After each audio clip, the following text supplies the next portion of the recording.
The sound wasn't a knock. It was the sickening crunch of hundred-year-old plaster shattering. I stood in the doorway of the Victorian row house I had spent 6 months restoring in secret. The air was thick with white dust. Through the haze I saw my brother Tyler. He swung a sledgehammer into the load-bearing wall I had just refinished by hand. He didn't look sorry. He grinned, wiping sweat from his forehead. He said, "This layout was trash, Liv. I'm opening it up for my gaming rig." In the corner, my mother was calmly unpacking her china into my cabinets. They hadn't just broken in. They were carving out space for themselves in a life that didn't belong to them. Before I tell you what I did next, and trust me, the police were involved, drop a comment and let me know where you're listening from and what time it is for you right now. I'd love to know who's standing with me in this community. Panic is a structural flaw. I don't have it. In my line of work, when a site is compromised, you don't scream at the rubble. You secure the perimeter. I pulled out my phone.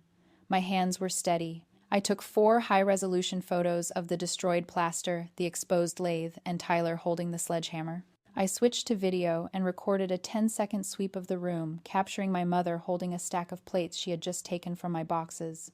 She looked up, smiling that vacuous, terrifying smile. She said, "Liv, honey, don't be dramatic. We're just making it work for everyone." The words didn't register as negotiation. They registered as trespass. I walked out the front door, locked it from the outside, and dialed 911. My voice was flat, clinical. "I would like to report a break-in and active vandalism at my property. 2 intruders. One is armed with a sledgehammer." When the sirens cut through the quiet Chicago afternoon, my mother finally stopped unpacking. I stood on the sidewalk, arms crossed, watching the scene unfold, like a project manager observing a demolition. Tyler tried to fight the officers. He screamed that he lived there, that it was family property. But he didn't have a key. He didn't have a lease. He didn't have his name on the deed. All he had was a hammer and a history of entitlement.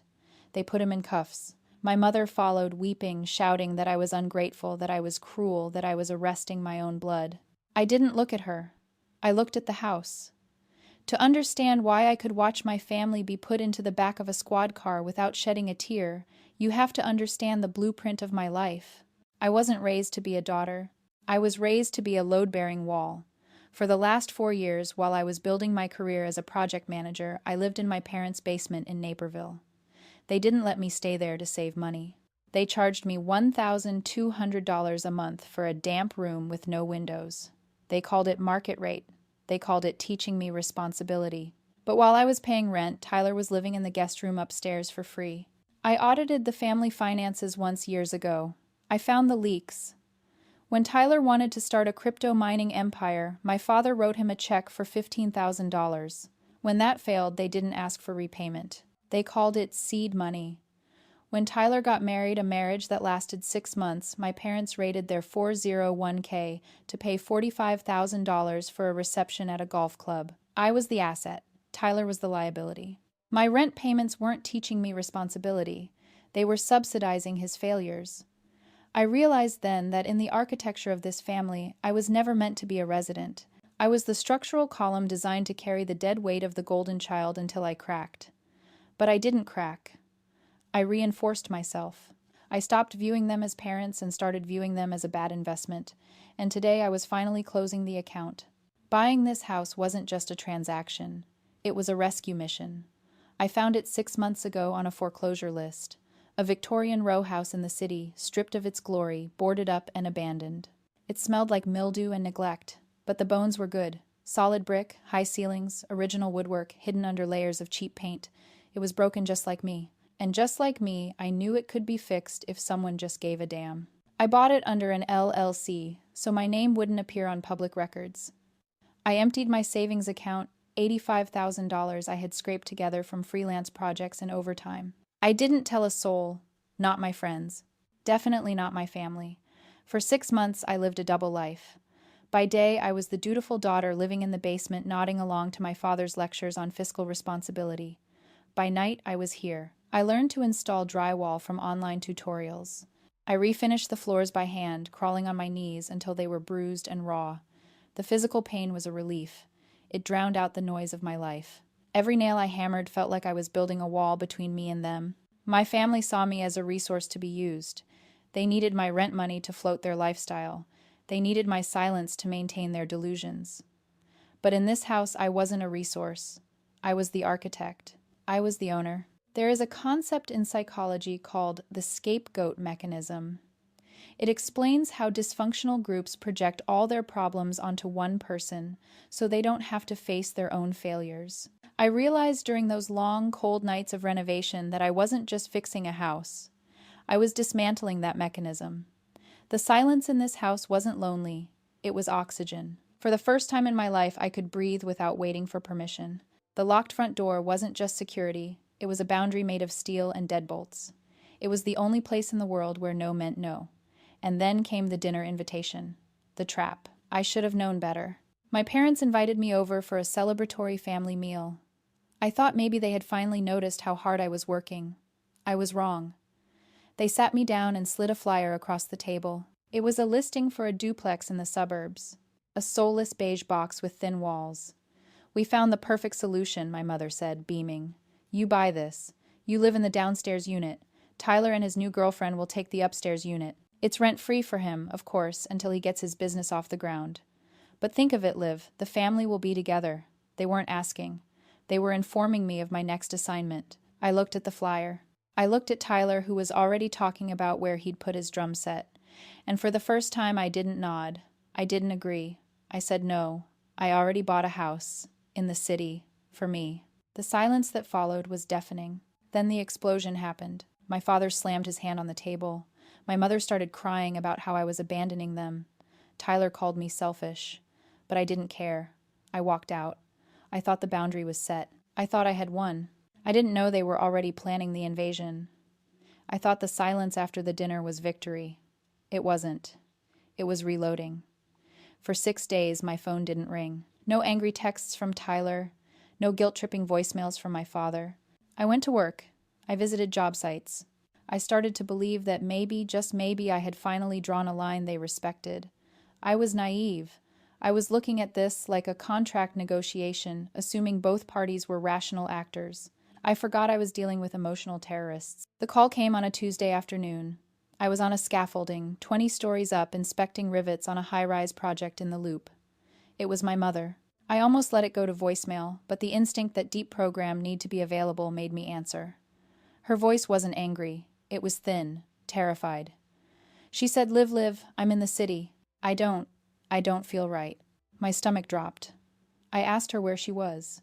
She said she had taken the train in to see the house from the outside, just to see where I lived, to try to understand.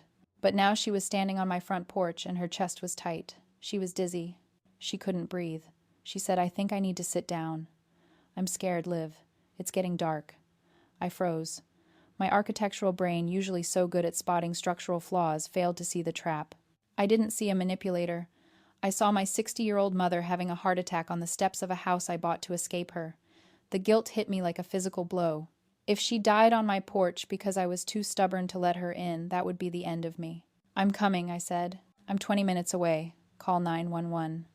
No ambulance," she wheezed. "I just need water. I just need to sit inside. Please, Liv. Just open the door." I did the one thing I promised myself I would never do. I gave her the code. 4, 8, 2, 1. The year I was born. "Go inside," I told her. "Sit on the floor. Breathe. I'm driving right now. I broke speed limits getting there." My hands were gripping the steering wheel so hard, my knuckles turned white. I played out the scenarios in my head. C, P, R, hospital bills, the funeral. I hated them for how they treated me, but I didn't want them dead. That's the curse of the scapegoat. We are trained to catch the falling pieces, even when they are thrown at us. I pulled up to the curb, tires screeching. I expected to see an ambulance. I expected to see neighbors gathering. Instead, I saw a U-Haul truck parked in the alleyway. Confusion slowed me down.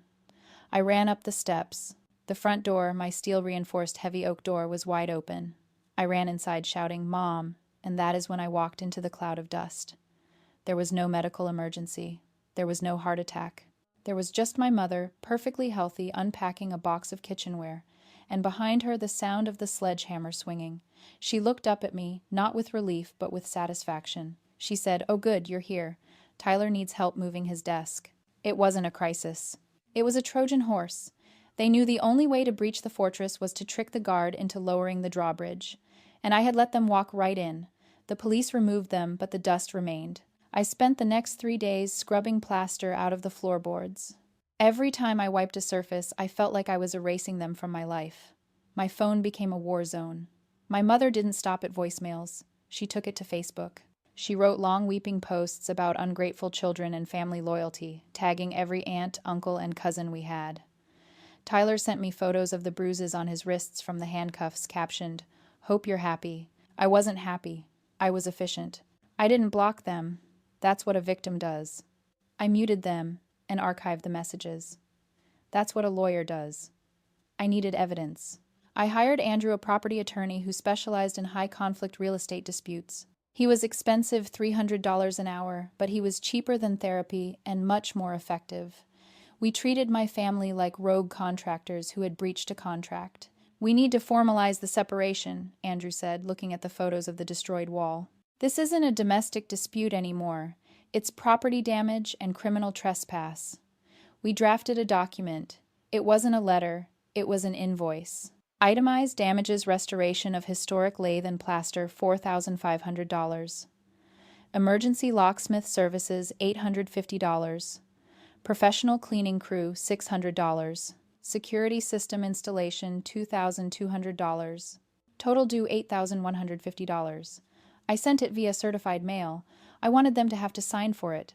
I wanted them to know that the bill had come due. I fortified the house. I installed cameras at every entry point. I reinforced the back door. I changed the keypad code to a random string of numbers generated by an algorithm, something with no sentimental value, no birthday connection. I was building a fortress. 2 days later, Andrew called me. His voice was different, tighter, sharper. "Olivia, can you come to my office? We found something." I assumed it was a countersuit. I assumed Tyler had found some loophole, or my parents were claiming squatters' rights because they had moved a few boxes in. I walked into Andrew's office, prepared for a fight. He didn't have a lawsuit on his desk. He had a stack of public records. "I ran a standard asset check on your parents," he said, sliding a paper across the mahogany desk. "I wanted to see if they had the liquidity to pay the judgment if we sued." I looked at the document. It was a real estate listing for my parents' house in Naperville. The status was marked sold. "They didn't just break in for a vacation," Olivia Andrews said quietly. "They sold their house 30 days ago. The closing date is this Friday." The room seemed to tilt. I did the math. Friday was in 48 hours. "They have no equity," Andrew continued. I checked the mortgage records. They refinanced 3 times in the last 5 years. Likely to give money to Tyler. After they pay off the bank and the closing costs, they're walking away with almost nothing. The realization hit me like a cold wave. The invasion, the sledgehammer, the medical emergency, it wasn't just entitlement. It was desperation. They hadn't just invaded my home. They had burned their own to the ground. They had bet their entire existence on the assumption that I would fold. They assumed that if they made themselves homeless, I would have no choice but to house them. They were technically homeless in 2 days, and I was the only plan they had. Friday morning, Chicago. The sky was the color of a bruised plum. I sat in my reading nook, watching the street. I had fortified the house. Cameras were recording at every angle. The locks were changed. The alarm system was armed. But the real defense was in my head. Andrew had explained the psychology of the sunk cost fallacy to me once, in legal terms. People throw good money after bad because they can't admit they made a mistake. My parents had done something far worse. They had thrown their entire life away because they couldn't admit they didn't own me. They had sold their safety net, their history, their home, all based on the arrogant certainty that I existed to catch them. At 10 a.m., the U-Haul pulled up. It looked ridiculous on my narrow street, a bulky white whale stranded in a sea of historic brick. My father was driving. Tyler was in the passenger seat. My mother was squeezed in the middle. They looked exhausted. They looked small. I didn't go to the door. I watched them on the security monitor. My father got out first. He walked to the door and rang the bell. He waited. He rang it again. Then he started pounding. "Liv, open up. We have the truck." I picked up my phone and opened the app connected to the doorbell camera. I pressed the talk button. My voice projected from the small speaker next to his head, tinny but clear. "You're trespassing," I said. "Leave." He jumped.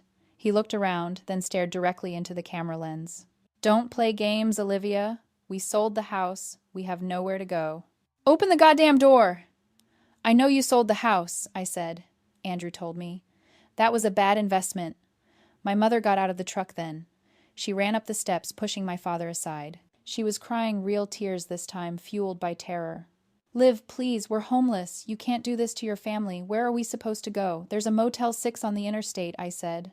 Or Tyler can use his crypto earnings to get you a suite at the Four Seasons. Tyler was standing by the truck, kicking the tire. He wouldn't even look at the house. He knew. Deep down, he knew the free ride was over.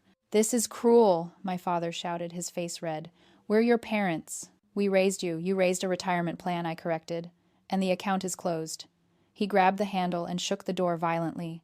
The steel reinforcement held without a shudder. I'm not leaving. We're moving in. You owe us. I owe you nothing, I said. And if you don't get off my porch in 30 seconds, I'm triggering the silent alarm.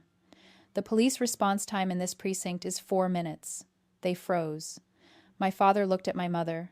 For the first time in my life, I saw fear in his eyes. Not anger. Fear. He realized that the power dynamic hadn't just shifted. It had evaporated.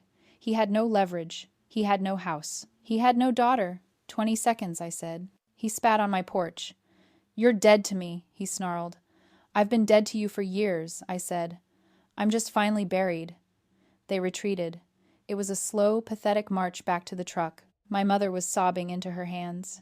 Tyler got in the driver's seat this time, revving the engine aggressively, as if noise could compensate for failure. I watched them drive away until the truck turned the corner and disappeared. The weight I'd been carrying for 30 years simply lifted.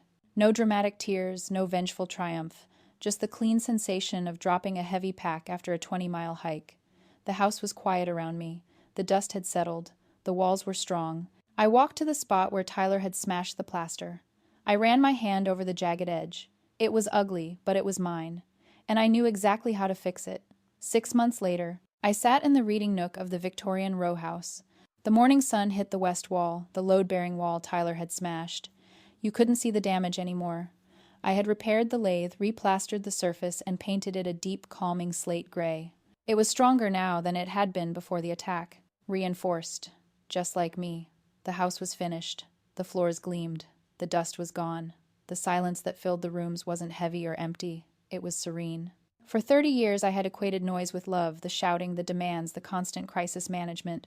I thought peace meant you were alone. Now I knew peace just meant you were safe. I didn't answer unknown numbers anymore. But news travels in small circles. I heard through a cousin that my parents were living in a 2-bedroom rental apartment near the airport. It was small. It was noisy. But it was a roof. They hadn't called me.